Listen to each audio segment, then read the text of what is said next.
what is going to be your investing strategy to get the best returns. And this is where I like to say that there are two general kind of camps or strategies of investing your money, a passive strategy and an active strategy. And you got to find what's right for you or do a hybrid of these two. I personally do a hybrid of these two, but I can't tell you what to do. I'm not a financial advisor. I'm only able to talk about some of the things that I do. So what a passive strategy is now you're going to find something to invest in, and you're just going to keep investing your money into this thing and not have to worry about it so much.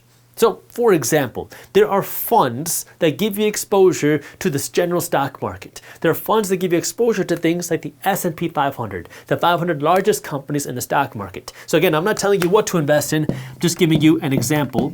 VTI is a fund that gives you exposure to the total stock market. If you go out and you buy one share of this ETF, this fund, VTI, you're essentially buying a little bit of every stock on the stock market. If you go out and you buy one share of SPY, this gives you exposure to the S&P 500. You're essentially buying a little bit of every one of the 500 largest companies in the stock market. So now, if we take a look at the stock market history, what we have seen is that the stock market in the United States has grown by an average of around 10% a year. So if you would have put your money into something like this over the last 50 years, you would have seen your money grow on average by around 10% a year. Does this mean that your money is going to grow by 10% every year? No. We've seen multiple market crashes happen. Those are years where the stock market has fallen or the S&P 500 has fallen. There's been years where the stock market has grown by less than 10%. There's been years where the stock market has grown by more than 10%. But on average, what we have seen over the last number of decades is that the stock market has grown on average by around 10% a year. Now, the reason why I like to say passive investing into funds as opposed to into individual companies is because if you're investing into individual companies, well, there's a chance that that company can go bankrupt. It's higher risk, higher potential reward, but you can also lose all that money. And the reason why I like to talk about this is because if you would have passively invested your money a couple decades ago into a strong company like Sears or Bed Bath & Beyond, because a couple of decades ago, those companies were extremely strong, they were innovative, and they were what were considered category killers, well, you would have thought you were making a great investment at the time. But today, those companies are bankrupt and your investment would have gone to zero, and you would have lost all of your investment, retirement savings, your life savings in those funds. So, to manage out some of that risk, you can invest your money into funds that give you exposure to hundreds, if not thousands of stocks or companies. That way you don't have to worry about one individual company going down. Now, this is primarily focused on the stock market. You can also invest your money into things like real estate. There are passive ways now for you to invest your money into real estate, where you invest your money into real estate funds. There's a lot of different ways to do that. I'm not going to go over that too much in this video, but just understand that there are ways for you to get exposure to real estate as well, passively, by investing your money into funds. But the whole idea here with passive investing is you are going to be deploying some money every time you get paid, every week, every 2 weeks, every month, into something, whether it's stock funds or real estate funds, and you just keep doing this whether the market's up and whether the market's down, and you stick with this for a long enough period of time. That way, now you can get the market returns. This brings me now to, well, what is active investing? And for those of you who are interested in staying up to date on what's happening in the economy, when it's happening, I do want you to know that my team at Briefs Media publishes a newsletter called Market Briefs every day. It's a free newsletter that breaks down what's happening in things like the economy, the stock market, the housing market, the crypto market, and the global economy into a fun, witty, and easy to read newsletter. You can read it in less than 5 minutes every morning, and it's completely free. So if you want to join Market Briefs, I got the link to how you can join Market Briefs down in the description below, or you can go to briefs.co/market. That's briefs.co/market if you want to join. So now when it comes to active investing, this is where now you can go out and actually invest in individual companies, or you can go out and invest in individual real estate properties. Now when it comes to investing in individual companies, the reason why I like to call this active investing isn't so you're trading.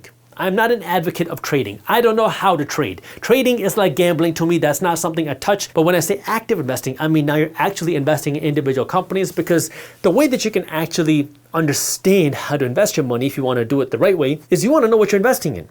That means understanding a company, listening to its earnings calls, studying the financials, studying the profit and loss statement, the income statement, the balance sheet, the cash flow statement, understanding what's going on with the revenue and the expenses, understanding how much debt they have, understanding the executive structure, understanding the innovation, understanding how they treat employees and their company culture, understanding how their general feel is with their customers. These are the things that you want to think about as an investor, because you literally are buying a piece of that company. So you want to know, is this a company that you want to be a part of? Is this a company that you want to own for the long term? You still want to be investing in these companies for the long term, but you want to be more involved with these types of researches, because now you want to understand exactly what's going on with this company. So it takes more work, it takes more time, it takes more financial education, but it can also come with much bigger financial gains. Remember, higher risk, higher potential return. Now, when you're investing in individual companies, you have the potential to find the next Amazon, the next Nvidia. But the problem with that is many people try to find the next Amazon or the next Nvidia or the next Tesla, but they just throw their money to random stocks that they hear about online. And this is where I want you to understand that if you want to be an active investor, you want to also be investing in your financial education, which is understanding how do you find good companies, how do you value good companies, and how do you research companies, because it takes a lot of work. And yes, there's more risk, which means you can lose all your money. You could see your stock go down because that company could lose money, it could turn around tomorrow, but you can also see much bigger returns. So you have the potential to make higher returns, but it comes with more risk. Another way to actively invest your money is to go out and invest your money into rental real estate.